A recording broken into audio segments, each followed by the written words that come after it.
When we think of the largest and most monstrous and fearsome dinosaurs, one name always rises to the surface: Tyrannosaurus rex, the so called king of the dinosaurs. But what if I told you that the biggest predator wasn't a land stalking giant at all, but a river monster? This is the story of Spinosaurus aegyptiacus, a creature so bizarre, so specialized, and so utterly alien compared to the dinosaurs we know that it has forced scientists, literal scientists, to completely rethink what dinosaurs were capable of. Over the next few moments, we're going to dive deep into the world of Spinosaurus, its history, its body, its lifestyle, the environment it lived in, and these scientific debates it continues to spark. This is more than just a dinosaur. This is revolution in paleontology. Spinosaurus' story begins in 1912 with a German paleontologist named Ernst Stromer working in Egypt. Stromer unearthed fossils unlike anything seen before: tall neural spines, fragments of a huge skull, and massive bones that suggested a predator rivaling the largest known theropods.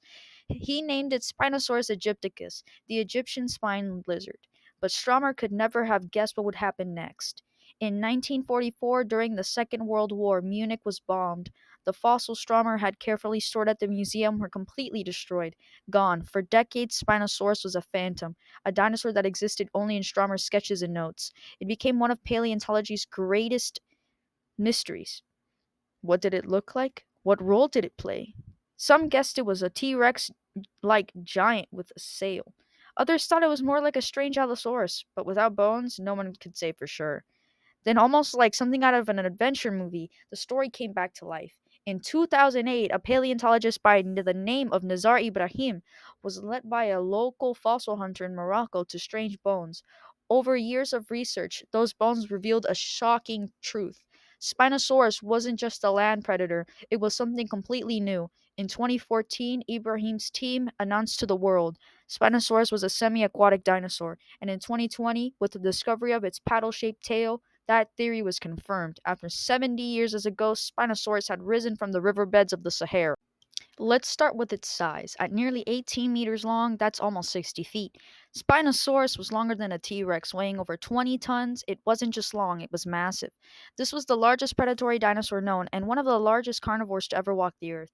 Now, the sail, the most iconic feature. Rising up to 2 meters tall, supported by spines more than 5 feet long, the sail dominated its silhouette. What was it for?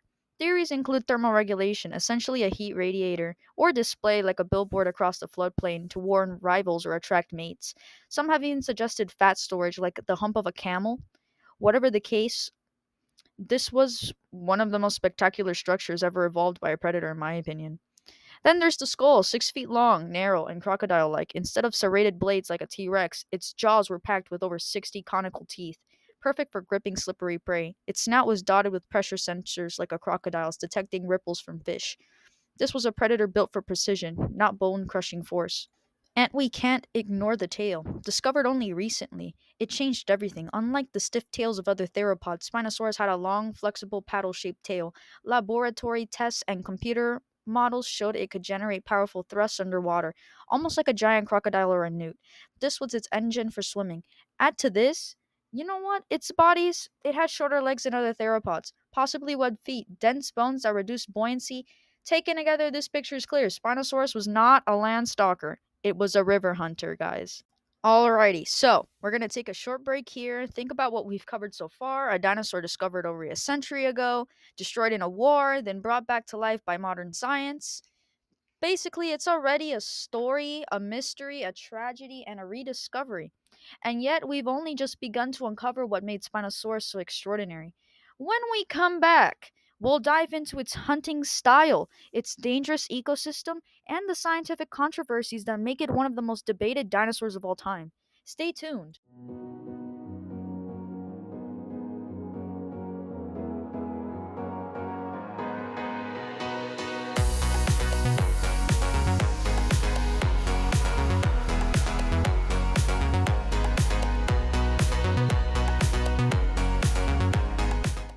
Alright, so welcome back.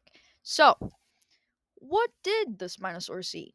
Isotopic analysis of its teeth does give us the answer. Like crocodiles and turtles, the chemical signatures point to an aquatic diet. Its prey were some of the largest fish that have ever lived. Imagine rivers filled with Acopriestis, a sawfish over 6 meters long, Mausonia, a coelacanth of the size of the car, giant lungfish, sharks, and other massive freshwater species. This was not a dinosaur snapping up small fry. Spinosaurus had hunted literal giants. Its hunting style was different too. Tyrannosaurus crushed bone with enormous bite force. Spinosaurus struck fast. Its teeth and skull were perfect for precision grabbing, like a heron snapping fish, only scaled up to bust-sized proportions, literally. Using its scale for or there it was, there's me again.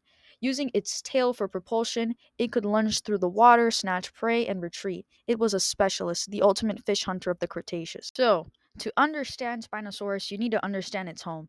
100 million years ago, North Africa was nothing like the Sahara Desert we know today. It was a tropical paradise threaded with massive rivers and floodplains. The Kem beds of Morocco preserved this world. And paleontologists call it the most dangerous place in Earth's history. Why? Because it was packed with predators. Spinosaurus shared these waters with Carcharodontosaurus, another giant carnivore Oh my goodness. On land with Sarcuchus, a 40-foot supercroc, with giant sawfish, massive coelacanths, and lungfish longer than humans. Pterosaurs flew above, adding yet another layer of danger. This was the River of Giants, an ecosystem so rich that it supported multiple apex predators all at once. Seasonal flooding meant fish were abundant, concentrating prey into rivers that could support titans like Spinosaurus. It was an ecosystem where being enormous wasn't an exception, it was actually just the rule. Spinosaurus is also a case study in scientific controversy. Not everyone agrees on what it looked like or how it lived. For example, could it walk well on land? With its shorter legs and shifted center of gravity, some scientists think it was clumsy on land, maybe even quadrupedal. Others argue it could still move effectively, just preferred the water. But as for the sail, was it for display, thermal regulation, or energy storage? The debate continues. And just how aquatic was it? Was it fully aquatic predator, chasing fish like a crocodile, or was it more semi-aquatic, wading like a stork and diving occasionally? Even its size is debated. Some estimates put it at 50 feet, others closer to 60. Some think it truly was the largest predator, others believe it only rivaled Giganotosaurus and Carcharodontosaurus. That is the beauty of the Spinosaurus. It forces science to question, to revise, to adapt as new evidence emerges. Every new fossil is a clue, and every new clue can rewrite the story once again. So, to leave us off on our last segment of the podcast, Spinosaurus went extinct around 94 million years ago. It left no descendants. But its legacy is absolutely enormous. It showed us that dinosaurs were not confined to land, they invaded rivers, swamps, and waterways. They evolved into creatures that looked like science fiction monsters, part crocodile, part heron, part dragon. Today, crocodiles, gharials, and giant riverfish give us a glimpse of that ancient lifestyle, but no one matched the sheer scale of Spinosaurus. Culturally, it has captured our imagination from inaccurate portrayals in Jurassic Park 3 to the dramatic reconstructions of modern science. For paleontologists, it represents the cutting edge of discovery. For the public, it's proof that dinosaurs are stranger and more diverse than we ever imagined. The lesson of Spinosaurus is simple: science is never truly finished. Our understanding evolves with every fossil, every test, every discovery. And Spinosaurus, the river monster, is the perfect symbol of that constant revolution.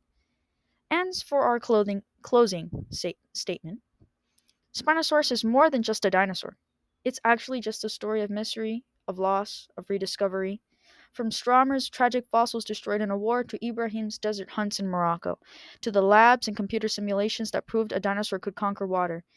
It's a reminder that Earth's history is full of experiments and that evolution has no limits when it comes to filling in a niche.